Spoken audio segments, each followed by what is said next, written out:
ప్రభువైన యేసుక్రీస్తు వారి శక్తి కలిగిన నామములో కూడి వచ్చిన అందరికీ ప్రత్యేకమైన వందనాలు చెల్లిస్తున్నాను. ఆయా ప్రదేశాల్లో నుంచి దేవుని వాక్యం వీక్షిస్తున్న మీ అందరికీ శుభాహ్వానం. మనం నేర్చుకుంటున్నాము, శోధించబడటం పాపం కాదు, కానీ శోధనలో పడడం, శోధనలో పడిన వాటికి ప్రార్థనలు చేయటం పాపం. శోధించబడేటప్పుడు ఈ పరిస్థితుల్లో నేను ఇబ్బంది పడుతున్నాను ప్రభువా నాకు సహాయం చేయండి అని అడగడం తప్పు కాదు. శోధనలో పడిపోయి వాటిపై మనకు కావలసిన వాటి కొరకు ప్రార్థన చేసి నువ్వు సమాధానం ఎందుకు ఇవ్వలేదు అని దేవుడి మీద అలగడం, లేక కోపగించుకోవటం, లేక విస్తారమైన ప్రార్థనలు చేయటం అనేది ఒక ఆధ్యాత్మికమైనటువంటి భక్తి లోపంగా మనం చూడాలి. ఈ విషయాన్ని మనం కొన్ని విషయాలను అర్థం చేసుకున్నాం. మొదటిగా శారీరకమైన సొంత కోరికల కొరకు చేసేటువంటి ప్రార్థనలు, స్వంత ప్రతీకారం తీర్చుకోవడానికి చేసేటువంటి ప్రార్థనలు, లోకాన్ని ప్రేమించుటూ వాటిని గెలవలేక వాటి కొరకు చేసే ప్రార్థనలు, అనుకరణ లేక ప్రేరేపణల మధ్యలో వచ్చేటువంటి ప్రేరేపణ ప్రార్థనలు, దీవించలేక ప్రార్థించలేక కొన్ని పరిస్థితుల్లో శపించే మాటల వైపు నైపుణ్యమైనటువంటి ప్రార్థనలు, భయపడి ఊహించి చావు తలంపుల మధ్య చేసే ప్రార్థనలు, అవకాశవాదం లేక దురాశల మధ్యలో చేసే ప్రార్థనల గురించి మనం విన్నాం.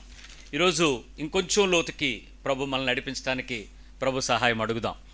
మీరు వింటున్నటువంటి వర్తమానం మీకు ఆశీర్వాదకరంగా ఉంది అనిపిస్తే ఆదివారం వాక్యం విన్న వెంటనే లేక మెసేజ్ అయిన తర్వాత ఆ గ్రూప్లో ఏదో ఒక గ్రూప్లో మీరు ఉంటారు కాబట్టి ఈ మెసేజ్ ద్వారా నేను ఈ విషయం సరిచేసుకున్నాను, నేను ఇక్కడ బాగు చేసుకున్నాను, ఈ విషయం నాకు హెచ్చరికగా మారింది, నా జీవితంలో ఈ మాట నేను వినడం ద్వారా నా పరిస్థితి ఇలా ఉండేది, ఇలా ఉంది అని ఒక విట్నెస్ సాక్ష్యాన్ని మీరు పంచుకోవడానికి ప్రయత్నం చేయండి. సో దట్ ఇంకా ఏమైనా విషయాలు నేను నేర్చుకోవాల్సి వస్తే, నా బోధను నేను మార్చుకోవాల్సి వస్తే దాని విషయంలో కూడా అభ్యంతరం లేదు. మీరు భావ వ్యక్తీకరణను ఇష్టం వచ్చిన బూతు పదాలు కాకుండా క్రమమైనటువంటి పద్ధతిలో వాటిని వ్యక్తీకరించినప్పుడు వాటిని అర్థం చేసుకోగలుగుతాం. సో ఆ విషయాలలో మీరు ప్రయత్నం చేయండి. ఆ గ్రూప్లో మీరు మెసేజ్ చెప్పడానికి, వినిన దానికి రెస్పాన్సివ్గా మీరు ఈ విషయం నాకు మారింది అనే విషయం చెప్పడానికి ప్రయత్నం చేయండి. మంచిది. ఈరోజు మరికొంచెం లోతుకు వెళ్ళటానికి ప్రయత్నం చేద్దాం. మీలో చాలామందికి తప్పు అంటే తెలుసా? తప్పు లేక తప్పులు అంటే తెలుసా? తెలుసు. Very good. పొరపాట్లు అంటే తెలుసా? తప్పులు పొరపాట్లు ఒకటి కాదని తెలుసా? ఒకటా? పొరపాటు వేరు, తప్పు వేరు. తప్పుకి పొరపాట్లు అనేటువంటి విషయంలో ఈరోజు మనం నేర్చుకునే విషయం ఏంటంటే, తప్పులు మరియు పొరపాట్లు చేస్తూ ఉంటాం. చేస్తూ ఉంటూ వాటిని మానలేక, మార్చుకోలేక, వాటి యొక్క పర్యవసానంగా జరుగుతున్న పరిస్థితులు, అంటే తప్పులు చేయకుండా ఉండాలి అని, ఈ తప్పు నేను చేస్తున్నాను, ఈ పొరపాటు జరిగిందనే పశ్చాత్తాపభావం కానీ లేకుండా చేసే ప్రార్థనలు దేవుడు ఎలా చూస్తాడు? నేను చేస్తున్నది తప్పు అని కానీ పొరపాటు అని కానీ నేను గ్రహించిన తర్వాత ఆ తప్పు ఆ పొరపాటు నేను చెయ్యకుండా, ఈ పనిని నేను సరిచేసుకోకుండా నేను చేసే ప్రార్థనలను దేవుడు ఎలా తీసుకుంటాడని మీరు అనుకుంటున్నారు? వాటి మీద ఒక ప్రత్యక్షతను విందాం. ఈ తప్పు అనేది, పొరపాటు అనేది జరిగినప్పుడు అది చెయ్యకుండా ఉండాలి, ఇది జరగకూడదు అనేటువంటి తీవ్రమైన దుఃఖాన్ని ఒక ఆత్మ లోపల భరించగలగాలి. ఆ శరీరం బాధను తెలుసుకోవాలి. ఆ బాధ వచ్చిన తర్వాత, దుఃఖం వచ్చిన తర్వాత ఆ విషయాలను సరిచేసుకోవటానికి చేయాల్సినటువంటి ప్రార్థన వేరు. ఏది? తప్పుకి పొరపాటుకి సరిచేసుకోవాల్సిన ప్రార్థన వేరు. సరిచేసుకోకుండా చేసే ప్రార్థన పాపం. సరిచేసుకోవడానికి చేయాల్సిన ప్రార్థనకు బదులు సరిచేసుకోకుండా చేసే ప్రార్థన పాపము. ఆ పాపం ఏంటో సరిచేసుకోవడానికి ప్రయత్నించేద్దాం. తప్పు పొరపాటు అనేటువంటి విషయాల్లో ఒక చిన్న డిఫరెన్స్ తెలుసుకోవడానికి ముందు చూద్దాం. మొదటిగా తప్పులు అంటే ఏంటంటే, సరిగ్గా చేయటం ఏంటో నీకు తెలిసి అలా చెయ్యలేకపోవటం తప్పు. నేను మళ్ళీ చెప్తున్నాను. తప్పు అంటే ఏంటంటే, సరిగ్గా ఎలా చేయాలో నీకు తెలుసు కానీ అలా చెయ్యలేకపోతే తప్పు. చెయ్యాల్సిన విధానం తెలిసి ఆ విధానం ప్రకారం నేను చెయ్యకపోతే తప్పు. అది పద్ధతి ఏంటో నాకు తెలిసి, చేయాల్సిన పద్ధతి తెలిసి ఆ పద్ధతి ప్రకారం నేను చెయ్యలేకపోతే తప్పు. క్రమము నాకు తెలిసి, చేయాల్సిన క్రమం నాకు తెలిసి దాన్ని పాటించకుండా నేను ఇంకేదైనా చేసేస్తే తప్పు. 3 విషయాలు చెప్పాను. 1 సరిగా చేయటం, 2 పద్ధతిగా చేయటం, 3 క్రమమైన పద్ధతిలో చేయటం, క్రమమును పాటించుట. ఈ 3 నాకు తెలుసు. ఇవి నేను అలా చెయ్యకపోతే అది నేను చేసేది తప్పు అవుతుంది. మీరు అనొచ్చు, నాకు తెలియకుండా నేను తప్పు చేశానని, తెలియకుండా నువ్వేం తప్పు చేయవు, తెలిసే చేస్తావు. Yes or no? ఖచ్చితంగా నీకు తెలుసు. అయితే నువ్వు సమర్థించుకోవడానికి ఏం చెప్తున్నావు? నాకు తెలియదండి. నీ తెలియకపోతే అసలు ఆ పనే చేయవు. ఆ పని ఎలా చేసావు మరి? అది నీకు తెలుసు. సో చేసిన దాన్ని సమర్థించుకో. తప్పు అన్నప్పుడు ఒప్పుకోవడానికి ప్రయత్నించి, ఒప్పుకోలేనప్పుడు ఎలా ఉంటుందో తర్వాత విషయం. మూడోది, పొరపాటు అంటే ఏంటో చెప్తున్నాను. పొరపాటు నిర్వచనం: అనాలోచితంగా, without your thought mind. Number 2, త్వరపాటుగా కానీ తొందరపాటుగా కానీ, by quick action, quick. Number 3, స్వంత నిర్ణయం, ఓన్ డెసిషన్. ఎస్, నేను అనుకున్నాను, నేను చేస్తాను, అది స్వంత నిర్ణయం. నెంబర్ 4, అనుకొని భావించి. ఈ పనులు 4 మళ్ళీ చెప్తున్నాను. అనాలోచితంగా, తొందరపాటుగా, స్వంత నిర్ణయంతో, అనుకొని కానీ భావించి కానీ సరి అయిన విధానాన్ని అనుసరించకుండా చేసే పనిని పొరపాటు అంటారు. పదం చిన్నదే కానీ దానికి మనం ఇచ్చుకుంటున్న నిర్వచనం చాలా పెద్దది, భారమైంది. అంటే ఇప్పటి వరకు తప్పు అనేది చిన్న మాట, పొరపాటు అనేది అసలు సమస్య కాదు. కానీ దేవుని దృష్టిలో పొరపాటుకు తప్పుకు మూల్యం ఉందని మీకు చాలామందికి తెలియదు. దేవుని పద్ధతులతో పొరపాటుగా కానీ తప్పుగా కానీ నీ ఇష్టానుసారం ప్రవర్తించడానికి కుదరదు. అందుకే ఇజ్రాయేలు ప్రజలు దేవునితో నడిచేటప్పుడు ఏ పొరపాటు, ఏ తప్పిదాన్ని లేకుండా జీవించటానికి కావలసిన పరిశుద్ధుడు అనేటువంటిది దేవుని గురించినటువంటి ప్రసిద్ధత. దేవుడు పరిశుద్ధుడు అని ఎందుకు హైలైట్ చేయబడింది? బికాజ్ గాడ్ అనేటువంటి దేవత్వము యొక్క సంపూర్ణత తప్పుగా కానీ మరొక రకమైనటువంటి బలహీనతతో కానీ దాన్ని చూడలేనిది. అంత పర్ఫెక్ట్ గాడ్ అనేది. అందుకు దేవుని బిడ్డలైనటువంటి మనము కూడా అంత పరిపూర్ణంగా, అంత పరిశుద్ధంగా, అంత క్రమముగా, అంత స్థిరముగా ఉండాలని కోరుకుంటున్నాడు. క్రైస్తవ్యంలోనే ఈ ఖచ్చితత్వము, ఈ నిక్కచ్చితమైనటువంటి యథార్థత ముద్రించబడి ఉంది. ఈ విషయంలో చాలా శ్రద్ధగా వింటే తప్ప ఈ విషయం అర్థం కాదు. తప్పులు మరియు పొరపాట్లు, ఈ భావం మీరు మనసులో పెట్టుకోండి. ఏంటంటే అనాలోచితంగా, తొందరపాటుతో, స్వంత నిర్ణయంతో భావించి కానీ అనుకొని కానీ ఎవరైనా ఏదైనా విధానాన్ని అనుసరించాల్సిన పద్ధతిలో చెయ్యకుండా ఇంకొక పద్ధతిలో చేసేస్తే అది పొరపాటు. ఈ రెండింటి విషయంలో మీకు ఒక హెచ్చరికగా దేవుని యొక్క మాటను చూపించి ఆ తరువాత మనం ప్రశ్న తీసుకుందాం. అసలు ఏంటి ఈ వాక్యం, బైబిల్ చెప్తున్న విషయం మనకేంటి అనేటువంటి విషయం. దీనికి సుబూత్ క్యా హై అంటే లేవీకాండం 5వ అధ్యాయంకి వద్దాం. లేవియకాండము 5వ అధ్యాయం, లేవిక్టస్ చాప్టర్ 5. ఒకసారి తీయండి బైబిల్, పాత నిబంధనలోకి వద్దాం. ఈరోజు కొంచెం ఎక్కువ సమయం దీన్ని చూద్దాం. 5వ అధ్యాయము, లేవియకాండము 5వ అధ్యాయము 15వ వచనం, వర్స్ 15. ఒకడు యెహోవాకు పరిశుద్ధమైన వాటి విషయంలో పొరపాటున పాపము చేసిన ఎడల. ఏంటి? పొరపాటున పాపము చేసిన ఎడల అంటే చెయ్యొచ్చా పొరపాటున పాపం? చేయకూడదు. చేసిన ఎడల అంటున్నాడంటే అర్థం ఏంటి? చేయకూడదు. ఇక్కడ దేవుడైన యెహోవా మోషేతో చెప్పిన మాట ఏంటి? మాట చూడండి. ఇక్కడ ఒకడు యెహోవాకు పరిశుద్ధమైన వాటి విషయంలో పొరపాటున పాపము చేసిన ఎడల. మళ్ళీ చూడండి ఏముంది అక్కడ? పొరపాటున పాపము చేసింది ఏంటి? పొరపాటు, పాపం. ఎలా చేశాడు? పొరపాటుగా. చేసింది ఏంటి? పాపము. పాపం అంటే ఏంటి? మీరు అనుకున్నటువంటిది తప్పు అనుకోండి, లేకపోతే ఇంకా పెద్దదైనటువంటి నిర్వచనం, డెఫినేషన్ అయినా పెట్టుకోండి. ఎలా చేశాడట అది? మళ్ళీ చెప్తున్నాను, ఎలాగా? మీరు ఎప్పుడైనా బైబిల్ చదివేటప్పుడు ఓవర్లుక్ అయిపోతారు, ఇది సింపుల్గా చదువుకి వెళ్ళిపోతాం. కానీ దాని వెనకాల చాలా పెద్ద ఘోరమైన విషయం ఉంది. ఇక్కడ చదవండి ఏం జరుగుతుందో. చేస్తే, పొరపాటున పాపం చేస్తే, తాను చేసిన అపరాధమునకు, తాను చేసిన, మీరు ఇందాక పాపం అన్నారు, దేవుడు ఏమంటున్నాడు దాన్ని? అపరాధము. అపరాధం అంటే ఏంటి? పాపం ఇంకా పెద్దది. ఇప్పుడు మీరు తప్పు అన్నారు, పాపం అన్నారు, ఇప్పుడు దేవుడు దాన్ని ఏమంటున్నాడు? అపరాధము అంటున్నాడు. చాలా పెద్దది. చెయ్యకూడని పనిని చెయ్యవలసిన పద్ధతిలో కాకుండా చెయ్యకూడని పద్ధతిలో చేస్తే అది అపరాధం. మనం కొన్నిసార్లు మీరు ఎప్పుడైనా యేసుక్రీస్తులో, క్రైస్తవ్యంలో ఎరగని వారికి కాలం ఉంది కదా, గతకాలం ఉంది కదా. ఎప్పుడు? క్రీస్తుకు పూర్వం. అంటే క్రీస్తు పూర్వం అంటే ఏ బీసీ కాదు, యేసు ప్రభులోకి రాకమునుపు. గుడికి వెళ్ళిన వెంటనే ఫస్ట్ ఏం చేసేవాళ్ళని తెలుసా? ఎందుకు వేసుకునేవారు? అపరాధ శిక్ష ఇది, పాప శిక్ష ఇది.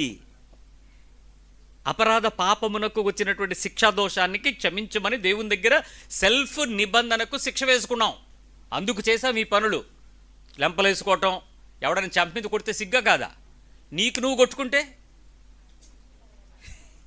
చిచి, నీ తప్పు నీకు తెలిసి నీ చెంప మీద నువ్వు కొట్టుకుంటే ఏంటది? అదేనమాట కుంజీలు తీయటం, చెంపలేసుకోవటం అంటే దేవుని సన్నిధిలో బాబోయ్ మేము తెలియక ఏమైనా చేసామేమో అని ఒప్పుకుని ఆ తర్వాత అర్చన, నోము ఆ వ్యవహారం చేసేవాడు. సరే, విషయం కొద్దాం. పొరపాటున అపరాధము అనే విషయం వచ్చేసింది ఇప్పుడు. అపరాధమునకు నీవు ఏర్పరచు వెల చొప్పున పరిశుద్ధమైన తులముల విలువగల నిర్దోషమైన పొట్టేలును. ఏంటి? పరిశుద్ధమైన తులముల విలువగల. ఇక్కడ 2 రకాల తులములు ఉంటాయి.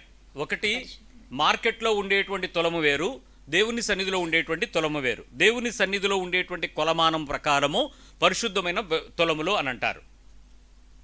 పరిశుద్ధమైన తులములు అనేటువంటి పదం మాట్లాడతాం. సో పరిశుద్ధమైనటువంటి తులముల యొక్క బరువు చొప్పున మోషే ఏదైతే డిసైడ్ చేస్తాడు, ఇదిగో పరిశుద్ధమైన తులముల చొప్పున ఈ కుటుంబానికి ఇతడు ఈ అపరాధం చేశాడా, బహుశా ఒక 50 తులాలు అన్నాడు అనుకోండి. మోసెస్ డిసైడ్ చేస్తే, ప్రధాన యాజకుడు డిసైడ్ చేస్తే ఆ 50 తులాలు మార్కెట్లో ఉండే తులాలు కాదు. నేను మీకు డిఫరెన్స్ చెప్తాను. స్క్రాప్ కొట్లో వెయింగ్ మిషన్కి మన ఇంట్లో వెయింగ్ మిషన్కి తేడా ఉంటుందా ఉండదా? మీ ఇంటి దగ్గర పేపర్లు చూస్తే మీ తూకంలో 30 కేజీలు వచ్చినాయి అనుకోండి పేపర్లో, వాళ్ళు వచ్చి చూస్తే ఎలా ఉంటుంది? 20 కేజీలు. ఏంటి తేడా? 10 కేజీల డిఫరెన్స్ ఎక్కడొచ్చింది? కాటాలో తేడానా, రాయిలో తేడానా? ఏదో మాయ. బట్ అది మీకు చూపించేటోడు అంతా ఎలాగుంటుంది? అదే తేడా. మార్కెట్ అంటే స్క్రాప్ కొట్టు, పరిశుద్ధమైందనంటే మీ ఇంట్లో తులం, మీ ఇంట్లో వేయింగ్ మిషను. సో దేవుని సన్నిధిలో మోసం చేసేది ఏమి ఉండదు. మార్కెట్లో ఏమైనా జరగచ్చు. సో దేవుని సన్నిధిలో బలం వేయింగ్ ఏదైతే చెప్పాడో ఆ ప్రకారము ఏం చేయాలంట? నిర్దోషమైన పొట్టేలును మందలో నుండి అపరాధ పరిహారార్థ బలిగా యెహోవా యొద్దకు వాడు తీసుకుని రావాలి. అపరాధమైనటువంటి దానిని, పొరపాటున జరిగిన దానిని, ఆ పొరపాటున జరిగిన దాన్ని ఏం చేయటానికి ఏం చేయాలంట? అపరాధ పరిహారార్థ బలిగా పొట్టేలుని, నిర్దోషమైన పొట్టేలుని తీసుకొచ్చి ఇవ్వాలి. అక్కడ అతను చెప్పాడు, ఇతనికి 50 కేజీస్ అన్నాడు అనుకోండి, 50 కేజీలకు ఈక్వల్గా ఉండేటువంటి నిర్దోషమైన గొర్రెని తేవాలి. ఖర్చు అవుద్దా అవదా? చేసింది ఏంటి? పొరపాటా కాదా? అంటే తెలిసా తెలియకుండానా? పొరపాటు అనేది మీరు ఇందాక చెప్పిన నిర్వచన ప్రకారం ఏంటి? ఏదో జరిగిపోయింది. జరిగిపోయిన దానికి కూడా శిక్ష ఉందంట. మీరు ఏదో జరిగిపోయింది అన్నారు, దేవుడు ఏమంటున్నాడు? ఏం జరిగిపోయినా దానికి శిక్ష ఉందన్నాడు. ఎలాగో జరిగిపోయింది అన్నారు, ఎలాగో జరిగిపోయిన దానికి శిక్ష ఉంది అంటున్నాడు. నాకు తెలియదు అన్నారు, తెలియకుండా జరిగిన దానికి ఏముంది? ఇప్పుడు శిక్ష ఉంది. నువ్వు ఎప్పుడైనా తెలిసి చేసావా, తెలియకుండా ఏమైనా చేసావా? కొన్నిసార్లు హోల్సేల్ ప్రార్థనలు ఏం చేస్తారో చెప్పన, ప్రభువా మేము తెలిసి తెలియకుండా ఏదైనా నీ సన్నిధిలో తప్పు కనుక చేసుంటే మమ్మల్ని క్షమించేయండి ఆయన. తెలిసి తెలియకుండా చేస్తే శిక్ష ఉందని నీకు తెలుసా తెలీదా? ఇప్పుడు వరకు నువ్వేమన్నావు? క్షమించేయండి అన్నావు. ఇప్పుడు ప్రభు ఏమన్నాడు? నువ్వు తెలియకుండా చేసినా తెలియచేసినా అపరాధం జరిగింది, దానికి శిక్ష ఉందా లేదా? దానికి పెనాల్టీ ఉందా లేదా? ఖచ్చితంగా చేసి పరిశుద్ధమైనటువంటి దాన్ని తీసుకొచ్చి బలి అర్పించాల్సిందే. చదవండి 16వ వచనం.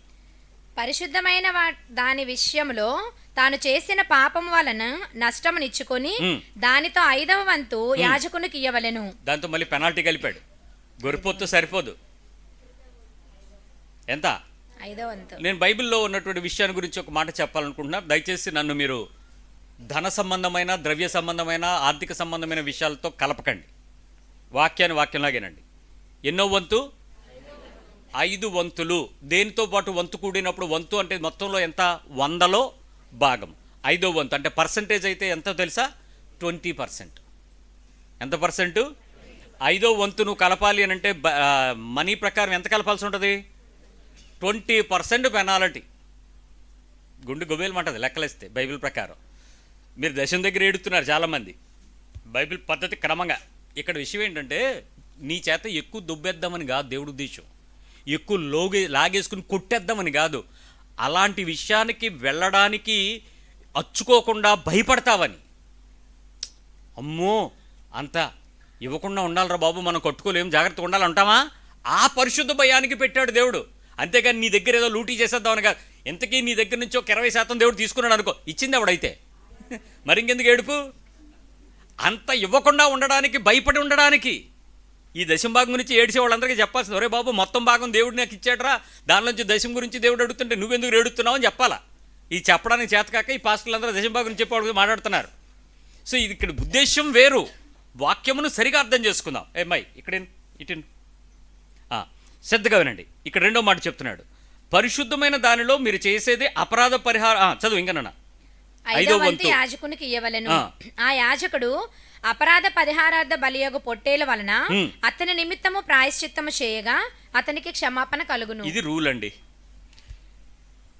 పొరపాటును చేసిన దానికి ఎంత ఇచ్చుకోవాలి చెప్పండి. పాస్టర్ గారు డిసైడ్ చేసినంత నిర్దోషమైన గొర్రె ప్లస్ 5వ వంతుకు మనం లెక్కల్లో చెప్పుకుందాం. వంతులు లేవులే మనకి. 20%. వంతులు పుంజీలు వంతులు మారిపోయినాయి కదా, ఇప్పుడంతా పర్సంటేజే కదా, క్యాలిక్యులేటర్ కదా. సో పర్సంటేజ్ ప్రకారం ఎంత ఏమండి? ఏదో సరదాగా పాపం చేస్తే పే చేయాల్సింది ఎంత? బరువు ఉందా లేదా? రైట్. నీ జీవితంలో ఎప్పుడైనా పొరపాటుగా ఏదైనా చేస్తే దాని గురించి నువ్వు ప్రార్థన చేసేటప్పుడు దేవుని సన్నిధిలో ఎలా మాట్లాడావు? అసలు నువ్వు పొరపాటు చేసావు ఒప్పుకునే మనస్తత్వమేనా ఇది? ఇది చెయ్యకూడదని చెప్పాడు. చాలా విషయాలు మనం విన్నాం. నూతన నిబంధనలో ఉన్నాం కాబట్టి ఆత్మ ద్వారా మనకు అంతరంగంలో పరిశుద్ధాత్మ దేవుడు వాక్య నిబంధన రాశాడు. హృదయంలో ధర్మశాస్త్రం ఉంది. పరిశుద్ధాత్మ దేవుడు మనకు బోధిస్తున్నాడు, మనస్సాక్షితో హెచ్చరిస్తున్నాడు, వాక్యంతో హెచ్చరిక ఉంది, సంఘంలో బోధ ఉంది, ఆత్మ ద్వారా చెప్తున్న సంగతులు. ఇవన్నీ వింటూ కూడా ఇది చెయ్యకూడదని తెలిసిన తర్వాత నువ్వు ఒకసారి చేస్తే అదేమవుతుంది? అపరాధం అవుతుంది. అపరాధానికి బలి ఉందనే విషయం నీకు తెలుసా? మరి అపరాధానికి బలి చెల్లించకుండా నువ్వు చేసినటువంటి ప్రార్థన దేవునికి అర్పణగా మారితే దేవుడు యాక్సెప్ట్ చేయాలా? ఆయనకి చేయాల్సిన అవసరం ఏంటి? మరి నీ చేత శిక్ష కట్టించుకోవాలి కదా. యేసుప్రభు శిక్ష విధించాడు. మరి నువ్వు పాప క్షమాపణ నువ్వు అనిపించాలి కదా. మరి నువ్వు రిపీటెడ్గా అదే పొరపాటు చేసుకుంటూ వెళ్ళిపోయి పర్వాలేదు అనుకుంటే ఎలా అవుతుంది? ఎగ్జాంపుల్ చెప్తాను, తర్వాత విషయం చెప్పే ముందు. పొరపాటు అనే దగ్గర కోపం మీకు వస్తే పొరపాటున వస్తుందా, కావాలని వస్తుందా? మనలో అనమాట. మీ ఇంట్లో డిస్కషన్ అయ్యిందండి, చిన్న గొడవ అయింది. ఆ గొడవకి కోపం మీకు ఒక వ్యక్తి మీద ఒక వ్యక్తికి కోపం వచ్చింది. ఆ కోపం వచ్చిన తర్వాత మత్తయి సువార్త కోపం వచ్చేసింది. మీరు లోపు తీయండి. మత్తయి సువార్తకు వచ్చి కోపం గురించి మాట్లాడుకుందాం. 5వ అధ్యాయము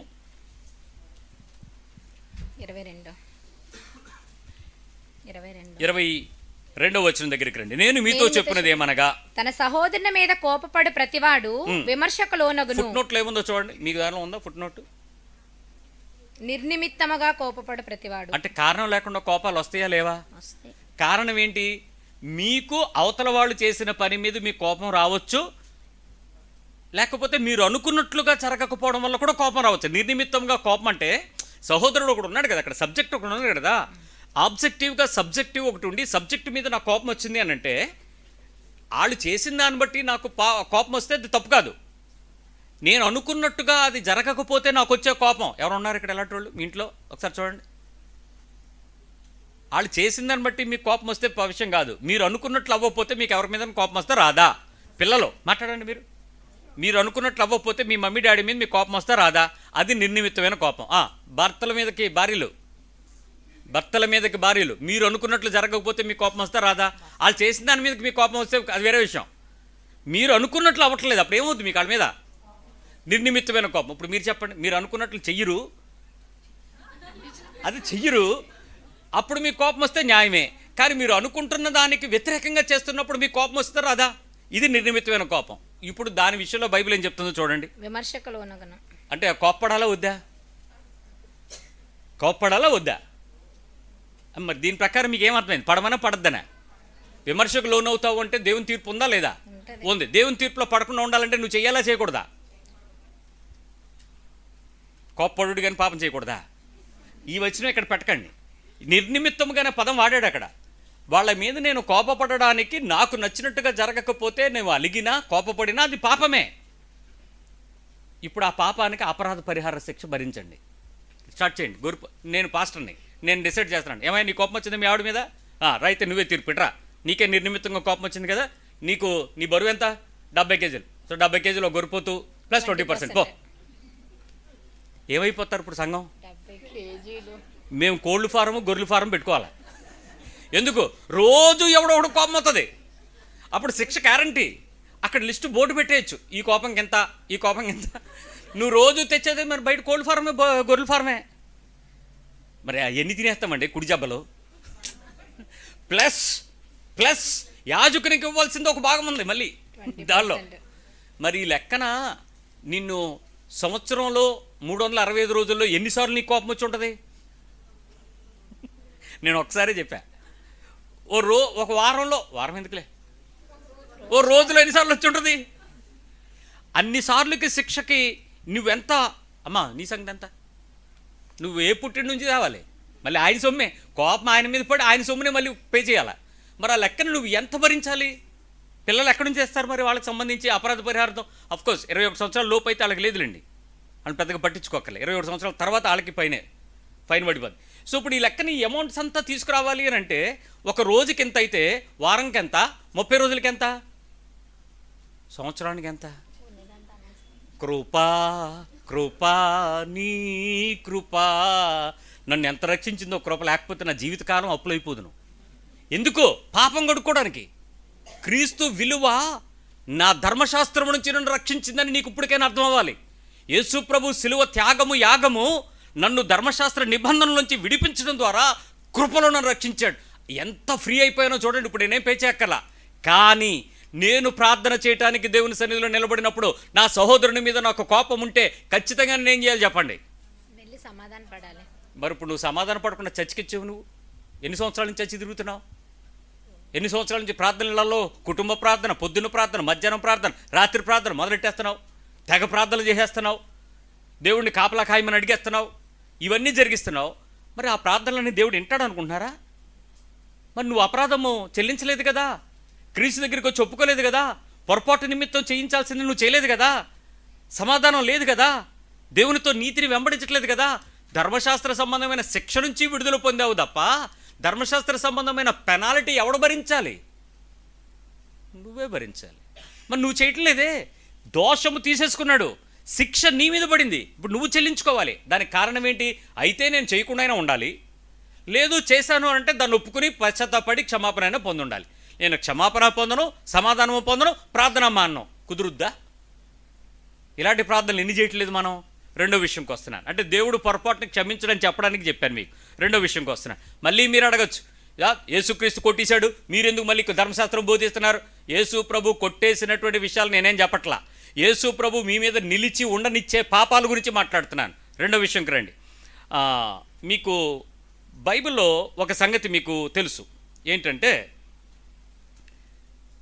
దేవుని యొక్క మందసాన్ని దావీదు తీసుకుని వస్తున్నాడు. కొత్త బండి తయారు చేయించారు. పాడి ఇవ్వనటువంటి కాడి మోయని కొత్త ఆవులకి బండి కట్టించారు ఫ్రెష్గా. అది వస్తుంది. నాగోన్ కళ్ళం దగ్గరికి వచ్చేటప్పటికి కాలు జారింది. ఆ ప్రదేశంలో ఒకడు ఉజ్జా అని ఉన్నాడు. వాడు చేయి చాచి పట్టుకున్నాడు. ఏమైందట? అతను స్పాట్లో చచ్చిపోయాడు. బైబిల్ చదివే వాళ్ళకి అర్థమవుద్ది, వినే వాళ్ళకి అర్థం అవుద్ది ఈ స్టోరీ. బైబిల్ రెగ్యులర్గా చదువుతూ, ఏ అధ్యాయంలో ఎవరున్నారో చదువుతూ, ఏం జరిగింది ఆ సంఘటనలకు వెళితే మీకు ఈ విషయం ఇలా జరిగిందని మీకు అర్థమవుతుంది. చదవమని ప్రోత్సహిస్తున్నాను, వినమని కాదు. సో చనిపోయాడు. చనిపోయిన వెంటనే దావీదుకు భయం వేసింది, అయ్య బాబు ఏంటి ఇలా జరిగిందని. ఉజ్జా చనిపోవటంలో జరిగినటువంటి శిక్ష గురించి చూస్తే ఎందుకు ఇలా జరిగింది అని అంటే ఆ విషయం మీతో మాట్లాడతాను. 2వ సమూయేలు గ్రంథం 6వ అధ్యాయము 7వ వచనంకి రండి. 2 Samuel 6. యెహోవా కోపము తీయండి బైబిల్ తీయండి. 6వ అధ్యాయము 7వ వచనం. యెహోవా కోపము ఉజ్జా మీద రగులుకొనెను. అతడు చేసిన తప్పును బట్టి దేవుడు ఆ క్షణమందే అతన్ని మొత్తగా అతడు అక్కడే దేవుని మందసమునొద్ద పడి చనిపోయెను. మీ చేతిలో పెన్ ఏమైనా ఉంటే అతడు చేసిన డాష్ను బట్టి, తప్పును బట్టి, దేన్ని బట్టి? తప్పును బట్టి. అది గుండ్రంగా కానీ అండర్లైన్ కానీ చేయండి. ఆ పదం గుర్తుపెట్టుకోండి. ఏం చేశారట? అతడు చేసిన తప్పును బట్టి. ఏం చేశాడు అతను తప్పు? ఇక్కడ 6వ వచనం చదవండి. వారు నాకోను కళ్ళమ దగ్గరకు వచ్చినప్పుడు ఎడ్లకు కాలు జారినందున ఉజ్జా చేయి చాపి దేవుని మందసమును పట్టుకొనగా యెహోవా కోపము ఉజ్జా మీద రగులుకొనెను. అతడు చేసిన తప్పును బట్టి దేవుడు ఆ క్షణమందే అతన్ని మొత్తగా అతడు అక్కడనే దేవుని మందసమునొద్ద పడి చనిపోయెను. ఏం జరిగింది ఇప్పుడు చెప్పండి? తప్పు చేశాడా చేయలేదా? Cause good, reason is good. కారణం మంచిది, దాని తాలూకా పర్యవసానాన్ని ఊహించడం మంచిదే. అక్కడ జరిగినటువంటి నష్టాన్ని భర్తీ చేయడానికి దేవుని మనసం పడిపోతుంది బాబోయ్ అని చెప్పి అతడు చేయి చాచి పట్టుకున్నాడు. కానీ దేవుడు దాన్ని ఏమన్నాడు? తప్పు అన్నాడు. అంటే ఒక మనిషి తప్పు చేస్తే దేవుడు తన పని అయినప్పటికీ కూడా తప్పు చేస్తే దేవుడు ఏం చేస్తాడు? ఏం చేయాలి? ఎవరి పని అది? దేవుని పని. తప్పు అంటే దేవుడు సైతం తప్పుని సైతం, తప్పు చేసిన వాడిని సైతం ఏం చేయలేడు? ఊరుకోడు. ఏం చేస్తాడు? దాన్ని శిక్షిస్తాడు. అసలు ఎందుకు ఒక మనిషిని దేవుడు చంపాల్సి వచ్చిందో కొద్దిగా బైబిల్ చదువుతున్న యవ్వన పిల్లలందరికీ కావాల్సినటువంటి ఒక వివరం చెప్తాను. కొంచెం మంచి కాన్సన్ట్రేషన్గా దాని విషయాలను రాసుకుని దాన్ని వినటానికి ప్రయత్నించండి. ఒకసారి వద్దాం, ఆ డెసిషన్ ఏంటో చూద్దాం. సంఖ్యాకాండం 3వ అధ్యాయంకి రండి. సంఖ్యాకాండము 3వ అధ్యాయము 14వ వచనం. మరియు నంబర్స్ 3:14. మరియు సీనాయి అరణ్యమందు యెహోవా మోషేకు ఇలాగు సెలవిచ్చెను. చాలా విషయాల్లో మోసెస్కున్నటువంటి ప్రత్యక్షత దేవుని సంబంధమైన విషయాలు. ఏం చెప్పాడు? లేవీయుల పితరుల కుటుంబములను వారి వారి వంశములను లెక్కింపుము.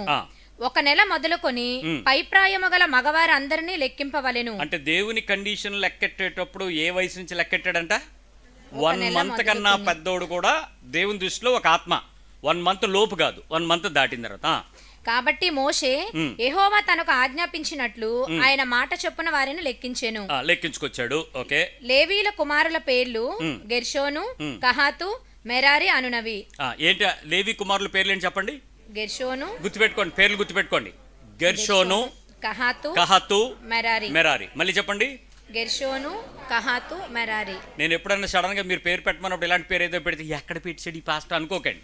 అందుకనే మీకు చెప్పిస్తున్నాను. ఒక మంచి ఉదాహరణగా ఉండేటువంటి జనాంగంలో పేర్లు ఇవి.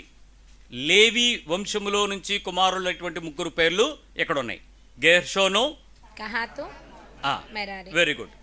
ఈ 3 వాళ్ళు దేవుని యొక్క మందసము లేక వాటికి సంబంధించినటువంటి పనులు చేయాలనే విషయం వాళ్ళకి చెప్పబడింది. ఇప్పుడు ఈ 3 వంశము లేవి కుమారుల పేర్లు కాబట్టి వీళ్ళు మాత్రమే చేయాలి. ఇంకొక కుటుంబం నుంచి ఎవడైనా వచ్చి చేయొచ్చా?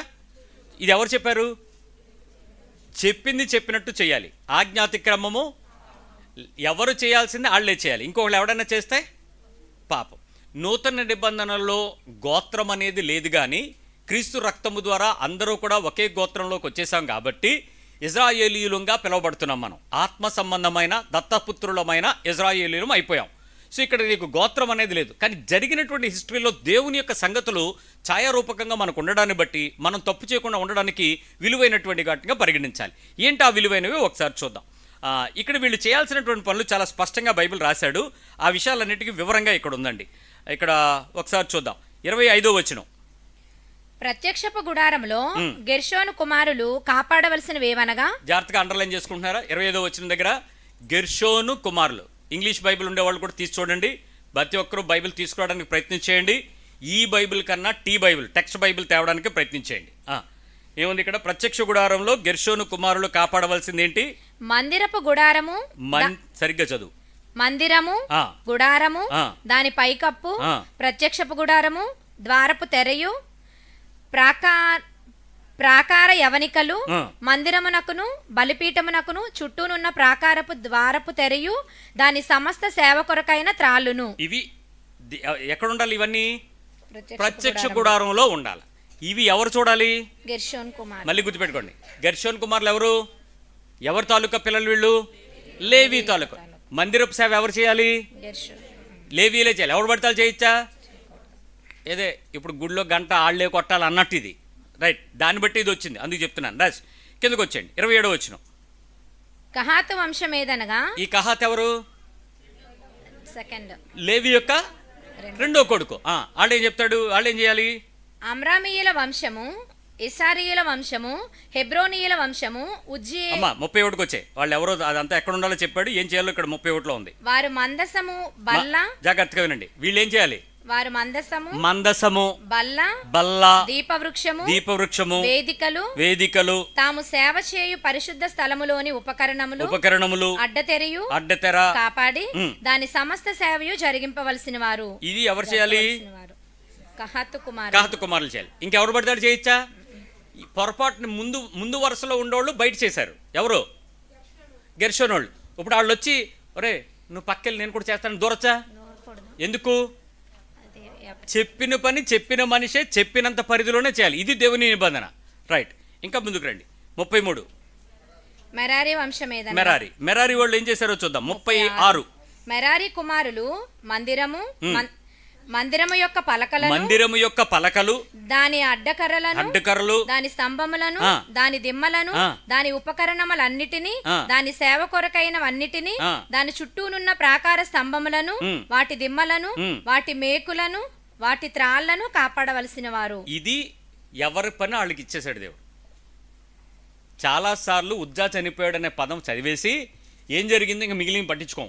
అసలు ఉజ్జా ఎవడు, ఉజ్జా ఎందుకు పుచ్చాడు, అసలు అక్కడ జరుగుతున్నది ఏంటి, దేవుడు ఎందుకు చెప్పాడనే విషయంలో ఒక ప్రత్యక్షమైన వివరణ ఇక్కడ మనకి అర్థం కావాలి. ఇప్పుడు చూద్దాం. ఈ వచనంలో నలుగురు వాళ్ళు ఏమేం పనులు చేయాలో మీకు అర్థమైపోయింది కదా. 4వ అధ్యాయంలోకి రండి, 20వ వచనంకి రండి. ఒకసారి 15వ వచనం కూడా చదువు. 4:15.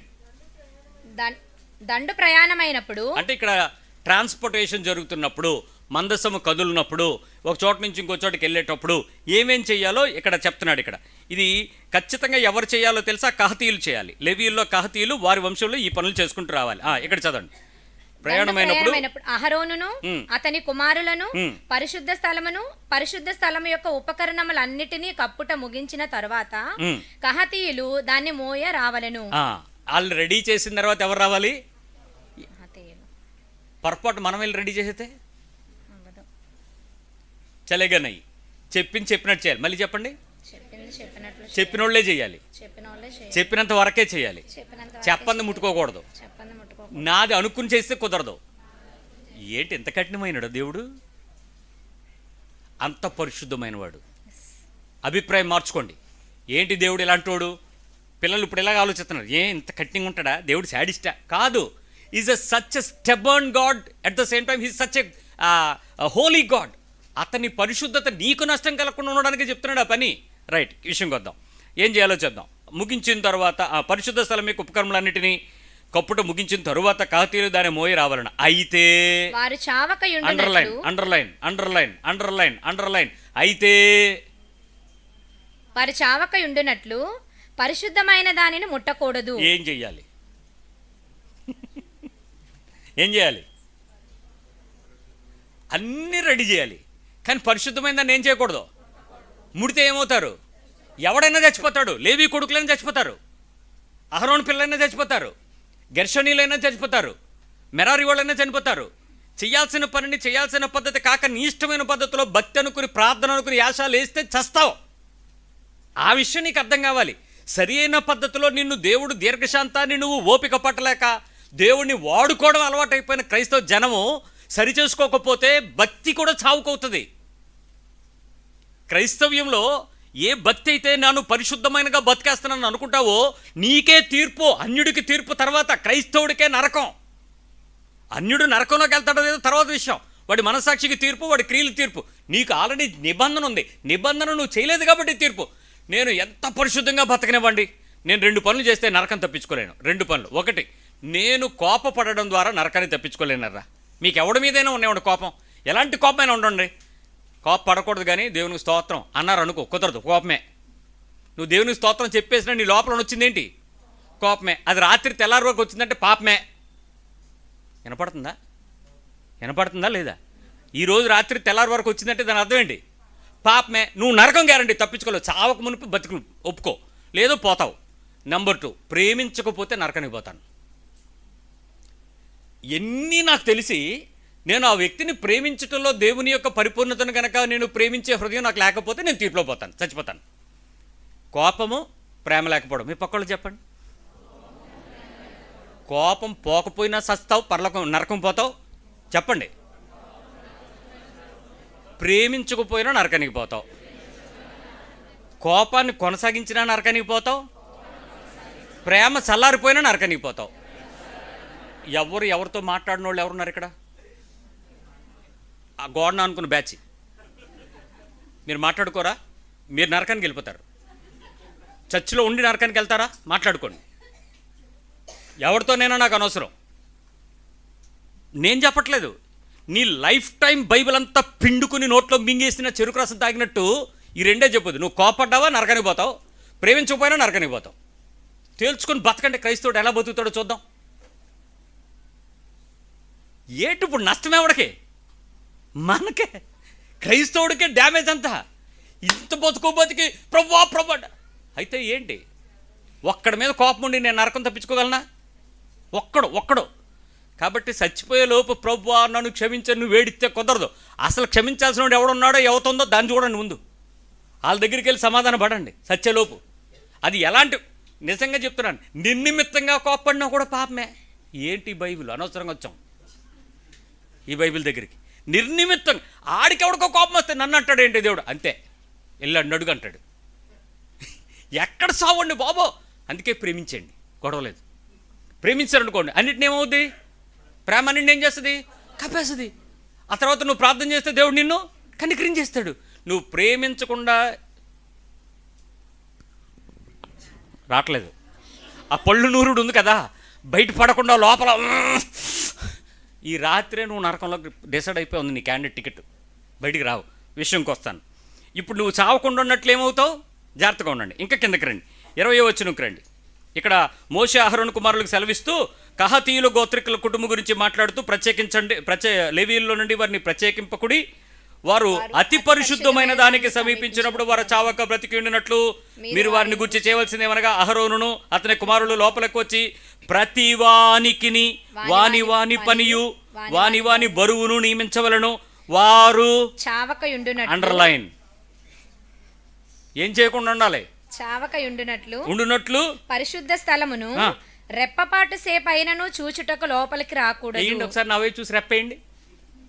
ఎలానండి? ఇలా అనండి ఒకసారి, ఇలా అనండి, రెప్పేయండి ఒకసారి. ఇలా బ్లిమ్స్ ఇలా అన్నారా చచ్చిపోతారు. దేన్ని చూడకూడదు. ఏమండి వాళ్ళు ఉన్నది ఎక్కడ మరి? ఆ ప్లేస్లోనే. వాళ్ళ కళ్ళ ముందు చేతుల ముందు ఉన్నదేంటి? ప్రత్యక్షమైన దేవుని గుడారం, మందసం. అది దాన్ని వాళ్ళు ఏం చేయకూడదంట? ఎంతసేపు? మీ కంట్రోల్లో ఉంటుందండి మీ మైండ్. మనం చూడకుండా ఉండాలని అక్కడికి వెళ్ళిన తర్వాత లాస్ట్లో అక్కడ ఏముందో చూడాలనిపించదా? అనిపించేలోపు చచ్చిపోతాడు, నువ్వు కింద పడి ఉంటావు. దేవుడు ఎంత కఠినమైన వాడా, అంత పరిశుద్ధమైన వాడు, అంత ఖచ్చితమైన వాడు. నీ ప్రాణం గురించి లక్ష్యం ఉండి సత్యార్లే మందలుగా సావనివ్వండి చూద్దామని చెప్పాలనుకోట్లా. చావకుండా బతకడానికి ముందే చెప్పాడు జాగ్రత్తగా ఉండండి అని. అననీయ సప్పీరా చనిపోవడానికి కారణం ఏంటో ఇప్పుడు ఊహించుకోండి. ఆజ్ఞ ఉంది, నిలిచి ఉంది, తప్పు చేశారు, మనం బతుకుతున్నామంటే కారణం ఏంటో ఊహించుకోండి. కృప నీ మీద ఉంది. మళ్ళీ వస్తాను. చావకుండా ఉండడానికి ఇన్ని కండిషన్లు పెట్టి కహాతు కుటుంబానికి లెక్కిచ్చాడు. ఈ పరిస్థితులన్నీ చాలా జాగ్రత్తగా ఉన్నాయి. ఇప్పుడు 2 సమూయేలు 6వ అధ్యాయంకి రండి. సంఖ్యాకాండంలో నుంచి అక్కడికి ఒకసారి వద్దాం. 2 సమూయేలు 6వ అధ్యాయము 4వ వచనంకి రండి.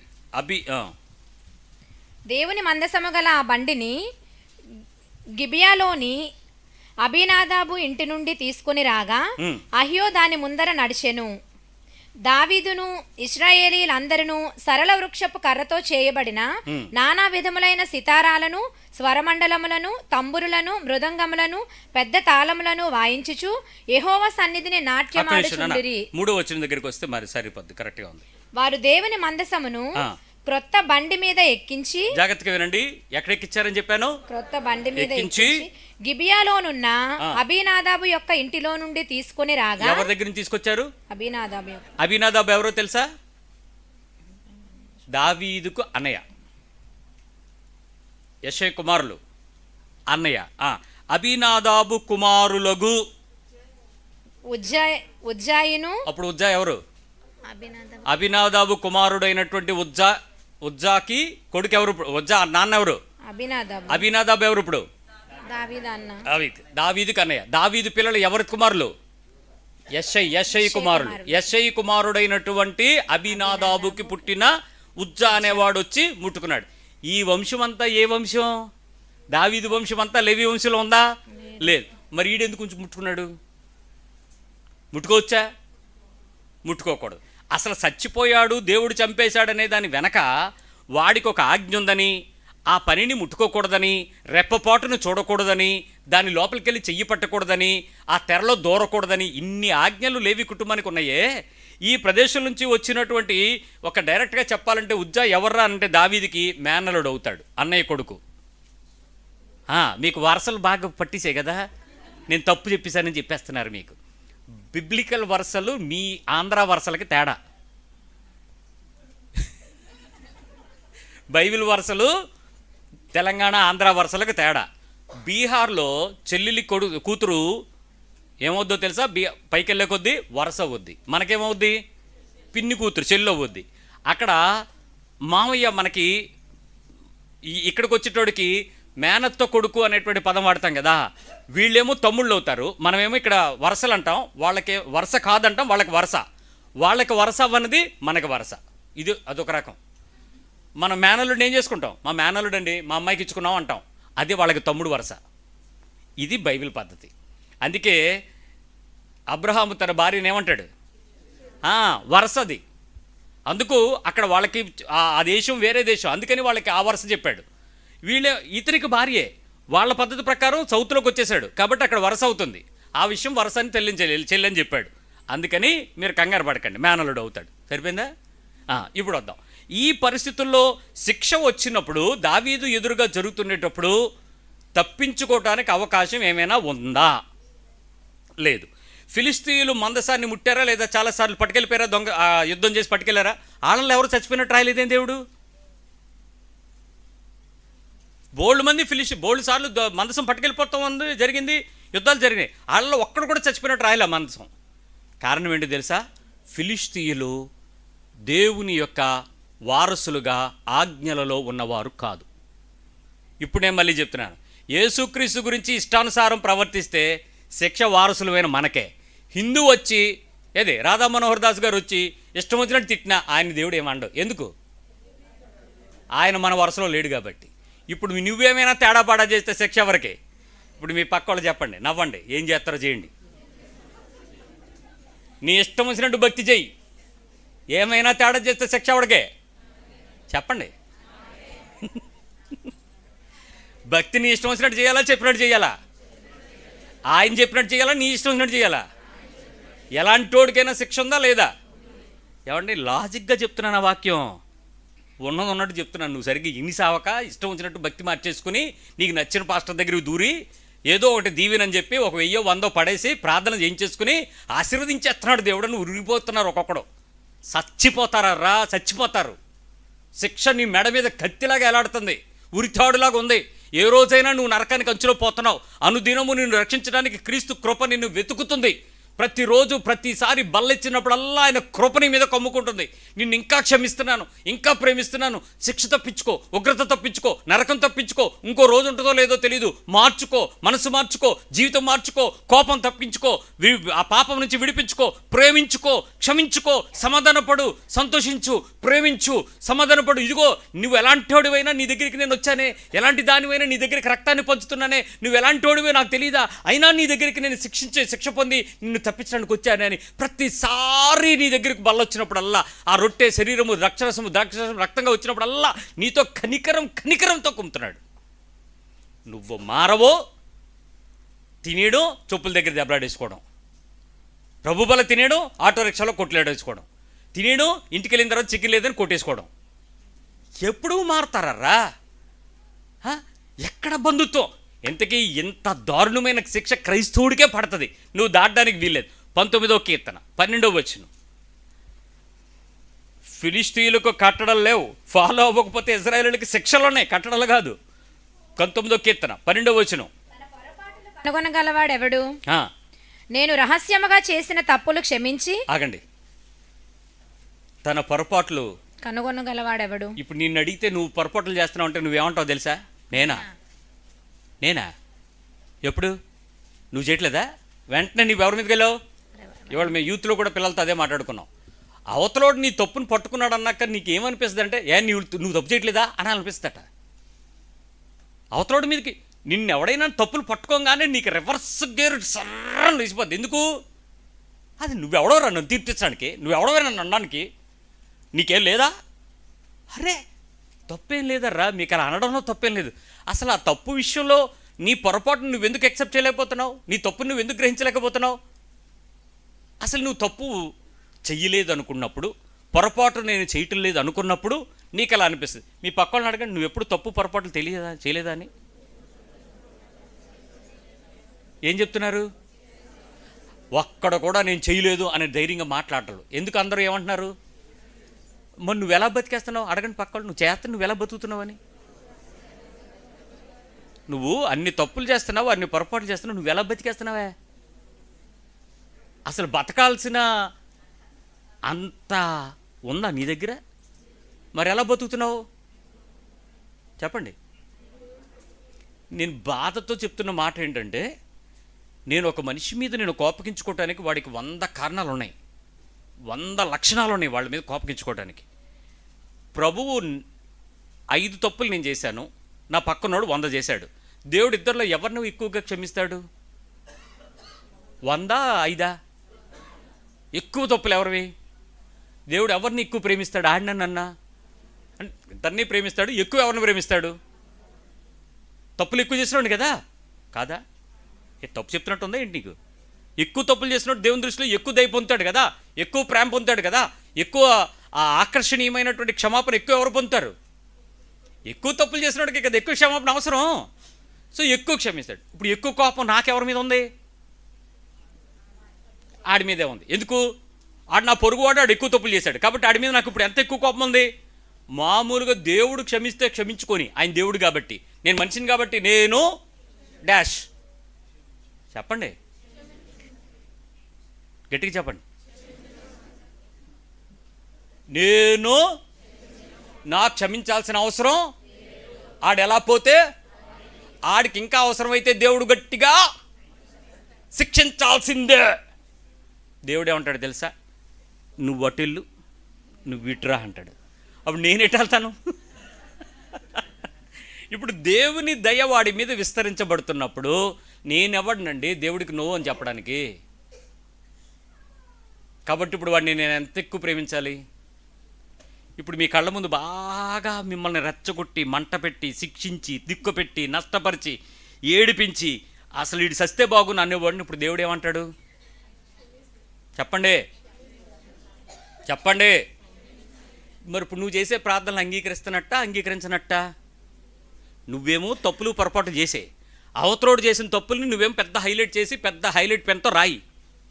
ఇప్పుడు దేవుడు ఏమంటాడు? వీళ్ళందరినీ నా పాపంలో, నా రక్తంలో కొడిచాను, నీ సంగతి ఏంటి అన్నాడు అనుకో, నువ్వేమైపోతావు? విస్తారముగా పాపాలు చేసింది కాబట్టి ఆమె విస్తార పాపములు క్షమించబడ్డాయి. ఒకే సెంటెన్స్. ఇప్పుడు నేను ఒక ప్రశ్న అడుగుతాను, నువ్వు బాధపడకుండా సమాధానం చెప్పే. దేవుడు వాక్యంలో రాసిపెట్టాడు, బైబిల్లో రాసిపెట్టాడా లేదా? కాబట్టి నేను చూడలేదు అని అంటే ఏమంటాడు? మీ పక్కన చెప్పండి. నువ్వు చూడలేదంటే నేను ఏమంటాడు దేవుడు? వదిలేస్తాడా? నేను చదవలేదంటే వదిలేస్తాడా? నాకు తెలియదు అంటే వదిలేస్తాడా? ఏటో ఏంటో ఇప్పుడు లేవి కుమారులు ఇందాక మనం చదివినటువంటి ఆ వంశంలో గెర్షోను, మెరారి, కహతు, వాళ్ళు ముగ్గురు వచ్చి నాకు తెలియదు ప్రభు ముట్టకూడదని అన్నాడు అనుకో, ఈ లోపాడు ఏమై ఉంటాడు? అక్కడ సచ్చి ఉంటాడు. ఇంకా ఆడు మాట్లాడడానికి స్కోప్ ఎక్కడ ఉంది? వద్దా అనే లోపాటు అన్నాడు. దట్మన్ సౌండ్ వచ్చింది అంతే, ఆయన పక్కలాగేసారు, బండి వెళ్ళిపోయింది. ఇంకేం చేయడానికి లేదు. ముట్టుకోకూడదు. క్షణం. అందుకే రెప్పపాటు అనే పదం అన్నాను. దేవుని యొక్క దీర్ఘశాంతము రెప్పపాటు కన్నా దూరంగా ఉంది. అందుకనే ఈరోజు నువ్వు నేను బతికి బట్టకడుతున్నావు.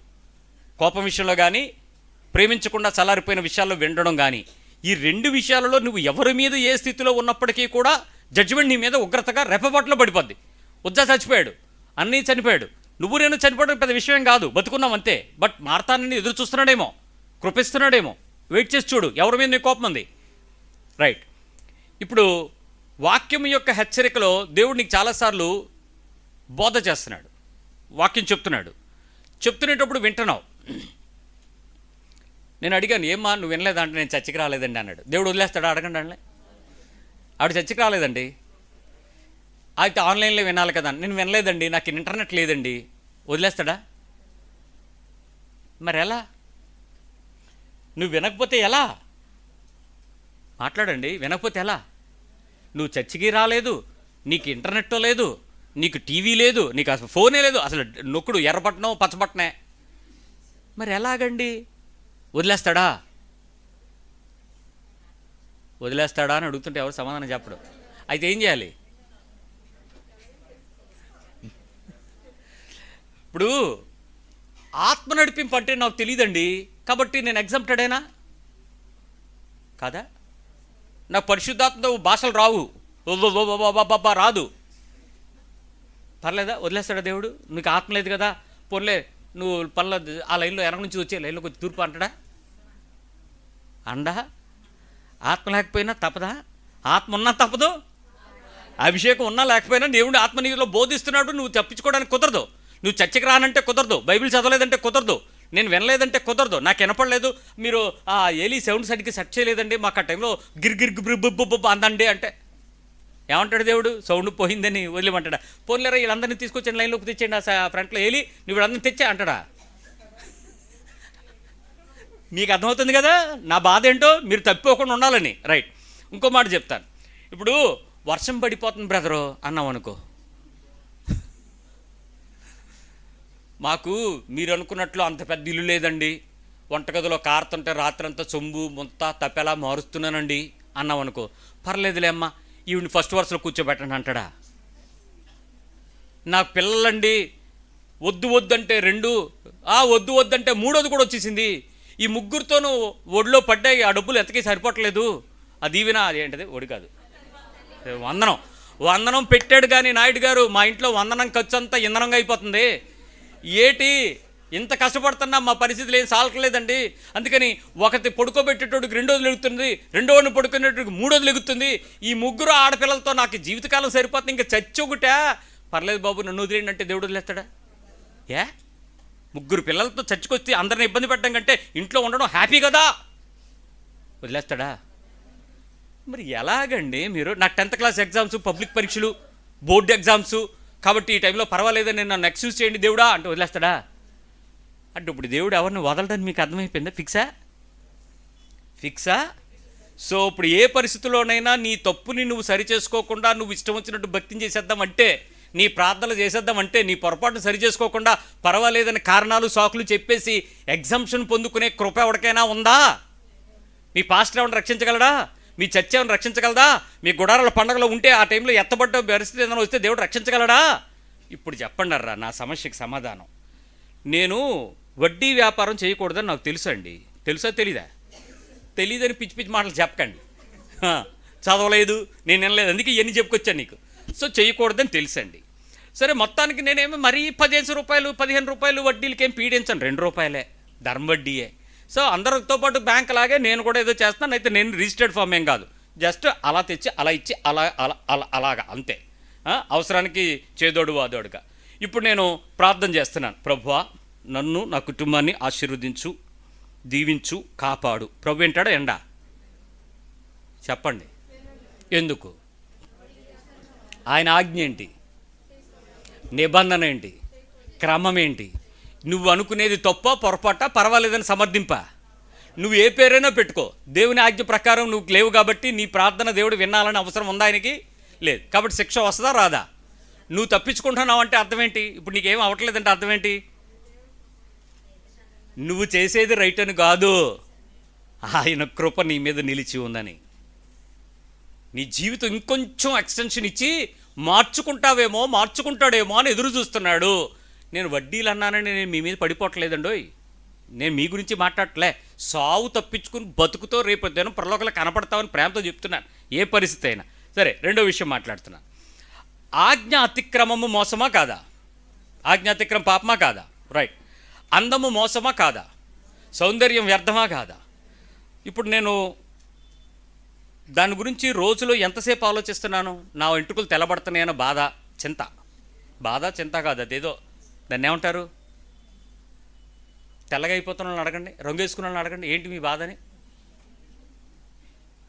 అదో రకం అండి, ఆ బాధ మీకేం తెలుసు? అదో రకం. ఆ రంగు వేసుకునే వాళ్ళకున్నంత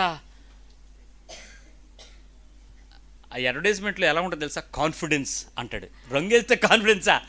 భయం రా నాయన. ఆ రంగు ఎక్కడ నిలిచిపోద్దో, ఆ దేవుని సన్నిధిలో నిలబడినప్పుడు నేను ఎక్కడ దొంగిపోతా.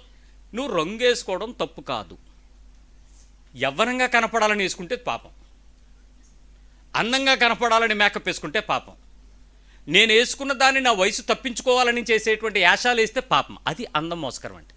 మోసకరం కాకుండా నీ అందాన్ని చక్కగా అగో ఆయన గుండు చక్కగా ఉండడం మెరుస్తుంది, చక్కగా దానికి ఇంకో క్రీమ్ రాసి మెరిపించు, సూపరు, తప్పేం లేదు దానిలో. తెల్లగా ఉంది ముగ్గుబుట్లాగా, దాన్ని కొంచెం చక్కగా ఫ్యాషన్గా దువ్వుకో, తప్పేం లేదు. అంతేగాని కుర్రోళ్ళలాగా తయారయ్యి ఆ కాలు ఎత్తి తీయలేకుండా ఆ హీల్స్ వేసుకుని ఏది టక్ బూట్లు ఆ టక్కా మన మెట్లు ఎక్కలేక, బాబు ఒక నిమిషం పక్కనుండి అన్నాడు అనుకో, అది ఏమనాలా?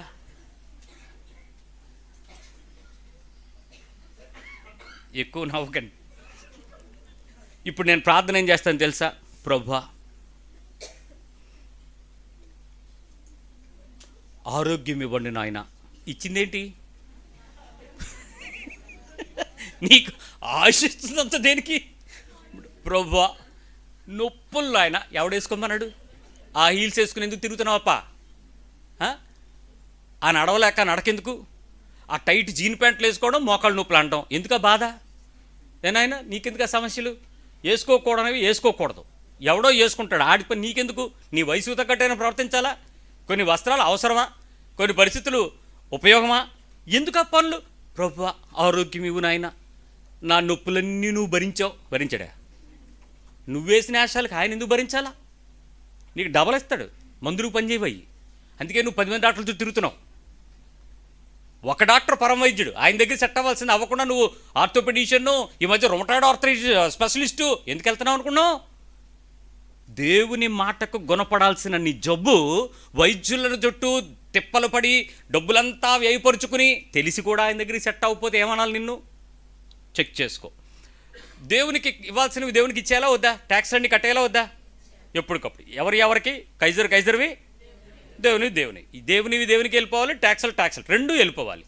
ఇప్పుడు నేను అక్కడ ఎగ్గొట్టడానికి ఇక్కడ ఎగ్గొట్టడానికి రకరకాల పనులు చేస్తాను. ఇప్పుడు వచ్చి నేను ప్రార్థన చేస్తాను, ప్రభువా నా జీతాన్ని నువ్వు ఆశీర్వదించు, నాకు ప్రమోషన్ ఇవ్వు, నాకు ట్రాన్స్ఫర్ ఇవ్వు. నీ ప్రార్థన దేవుడు వినాలా? నువ్వు చేయాల్సిన పనులేమో సరైన క్రమంలో చేయవా? నువ్వు చేసే పద్ధతులేమో దేవునికి అంగీకారం కావా? నువ్వు అడిగేవేమి దేవుడు నిన్ను ఇలా చేయాలి అలా చేయాలనా? దేవుడు అంటాడు, నేను మన ఒక కుటుంబం గురించి ప్రార్థన చేస్తుంటే చెప్తున్న విషయం చెప్తున్నా, దయచేసి తప్పుగా అర్థం చేసుకున్నా నీ దరిద్రం కర్మ, నేనేం చేయలేను. ఆ అబ్బాయి బాగా జీతం వస్తుందట, ఆ అమ్మాయికి జీతం బాగా వస్తుంది, ఇద్దరు భార్యాభర్తలు మంచి ఎంప్లాయీసే. మంచి ఎంప్లాయీస్ అంటే 5 అంకెలు, ఇద్దరివి కలిపినా 5 అంకెల దగ్గర దాటిపోతుంది, లక్షల దగ్గరికి వచ్చేస్తున్నాయి ఇద్దరు జీతం. వాళ్ళిద్దరూ అత్తగారింట్లో ఉంటారు, అంటే ఆ అమ్మాయి వాళ్ళ ఇంట్లో ఉంటారు. ఆ అబ్బాయి పాప ఆ ఇంటోళ్ళకి ఏ సాయం చేయడు, ఇంటి చుట్టుపక్కల వాళ్ళకి సాయం చేయడు, తన ఇంటోళ్ళకి సాయం చేయడు, ఈ ఇంటోళ్ళకి సాయం చేయడు, వచ్చినట్టంతా అకౌంట్లో దాచేయడమే, మొత్తానికి దాచేయటమే. కానీ ఖర్చులు చూస్తే తగ్గరు. ఎవరు భరించాలి? అమ్మగారి ఇంట్లో ఉన్నప్పుడు ఎవరు భరించాలి? అల్లుడిని వాళ్ళు భరించాలి. మా జీతము ఇష్టం వచ్చినట్టు లావిష్ బతుకులు, పరిస్థితులు లావిష్గా, కానీ ఏ రోజు కూడా ఆ చుట్టుపక్కల ఎవరికీ ఆశీర్వాదకరంగా లేకు. వీళ్ళు మెయింటెనెన్స్ ఏం తగ్గరు, కార్లు మెయింటెనెన్స్ తగ్గదు, అంతా పర్ఫెక్ట్గా ఉండదు, ₹1 ఇవ్వడం వాళ్ళ మెయింటెనెన్స్ అంతా వీళ్ళదే. రోజు ఏదో సమస్య వస్తే దాని గురించి మాట్లాడుతున్నప్పుడు నేను మామూలుగా అన్నాను, ఏంట్రా మీ పరిస్థితి ఏంటని అడిగితే అప్పుడు ఆ అమ్మాయి సైగ చేస్తుంది పక్కన అంటుంది, ఏడు సంగతి అంటే నువ్వేం కెలక్కో ఆయన కోపం వస్తుందని. మన నోరు తినకుంటుందా? నాకెందుకండి నొప్పి?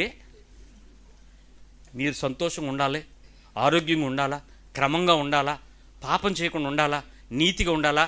నువ్వు ఒక్కడు ఉంటే సరిపోదు, నీ కుటుంబం ఆశీర్వాదకరంగా ఉండాలా. ఇది కాదు నా చింత. నువ్వు ఉంటే ఎంత, నువ్వు ఇస్తే ఎంత, నువ్వు ఇవ్వకపోతే ఎంత. నీ గురించి ఎప్పుడు చూసామా, చెప్పామా, అయిపోయింది. ఆ విషయం మాట్లాడాల్సి వచ్చింది. మాట్లాడడానికి ప్రార్థన చేయమంటే నేనేం ప్రార్థన చేశానంటే, ప్రభువా ఈ బిడ్డల కష్టార్జితాల జీవదాయకంగా మలుచున్నట్లు నీవు వారికి ఇచ్చిన దానికి తగిన నీతి ప్రకారం వాళ్ళు చెల్లించినట్లు వాళ్ళ హృదయాలు తెరువు అని ప్రార్థన చేశాను. ఇంకేం అనలే, అయిపోయింది. అది ఆశీర్వదించు, ప్రమోషన్ ఇయ్యి, ట్రాన్స్ఫర్ ఈ చెయ్యి నేనేం అడగలే. అబ్బాయి అడుగుతున్నాడు, అదేంటి బ్రదరు మీరు మమ్మల్ని ప్రమోషన్ గురించి ప్రార్థన చేయమంటే మీరు ఏదో ఇవ్వడం గురించి ఏదో అడిగి రేట్ అని. నువ్వు దేవునివి కైజర్కి ఇచ్చానని అంటే ఆయన అంటాడు, మేము సొంత ఇంట్లో ఉండలేము కదండి, మేము ట్యాక్స్ ఎందుకు కడతా ఉన్నాడు. మరి ఎవడింట్లో ఉన్నాడు? అత్తగారింట్లో. ఎందుకురా ఇక్కడ ఉన్నావు అంటే ట్యాక్స్ ఎక్క దొబ్బడానికంట. తెలివితేటలు. మరి హెచ్ఆర్ఏ ఎలా క్లెయిమ్ చేస్తున్నావు అని అంటే అది రూల్ ప్రకారం వచ్చేస్తున్నా. ఎలా వచ్చేద్ది? తప్పు కదా ఆ విషయాలు. నువ్వు ఉంటున్నది వేరే చోట కదా, మరి వాళ్ళకి పే చేయాలి కదా. ఇప్పుడు నీతే కాదా ఇది? నీతి మాలిని పనిచేసి దేవుడిని దీవించమని అడగండి, చెప్దాం ఎలా ఉంటుందో. ఇదే ఉజ్జా సచ్చినట్టు సస్తావు నువ్వు. నా మౌరు సరిగ్గా రావట్లేదు. అది దేవుడు పాత నిబంధనతో నిన్ను క్షమిస్తాడు, నిన్ను ప్రేమిస్తున్నాడు. నేను చెప్పేది అదే, సరిచేసుకో. దీర్ఘశాంతంతో నిన్ను ప్రేమిస్తున్న దేవుడు నిన్ను సరిచేసుకోమని గ్రేస్ పెంచుతున్నాడు. చంపేయాలనుకుంటే ఎంతసేపు ఏంటండి? అపోస్తుల కార్యాలతో అయిపోయింది బైబిల్ ఇలాగా. ఇప్పుడు వరకు మనకు ఉందంటే అర్థం ఏంటి? నువ్వు మార్చుకో, కృపను గెలుచుకో. ఇలాంటి పరిస్థితుల్లో నీ విశ్వాస జీవితంలో తప్పులు పొరపాట్లు చాలా ఉన్నాయండి. నేను పేరు పెట్టి చెప్పను. ఇంకా ఇది తప్పు ఇది తప్పు అంటే మీరు చేసేదల్లా తప్పులే, అన్ని పొరపాట్లు కనబడతాయి నీకు నాకు. ఇంక రేపు నుంచి మీరు నా ముఖం చూడరు, చర్చికి రారు.